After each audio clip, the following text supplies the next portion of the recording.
Hello mga kasari-sari store, another series naman po ng ating ice candy. So for this video po, gagawa tayo ng ice candy na mango flavor. So tulad ng nakasanay natin, kailangan natin ay condensed milk, cornstarch, milk powder, any brand, tapos white sugar. Syempre magpapakulo tayo. Sa akin ngayon ay 3 litro po ang ginawa ko. Tapos 3 swak po na milk powder and 1.5 na condensed milk. Kalahati po yung regular na condensed milk.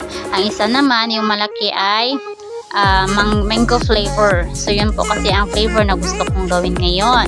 Kailangan din po natin ng white sugar, 1.5 cup at 3 litro pack of juice mango flavor.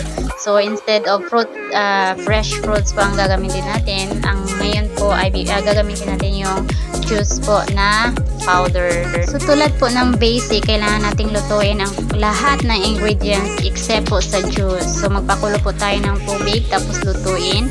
Pagkatapos po ng steps na yon, kailangan nating palamigin. Tsaka nyo po idagdag ang juice powder.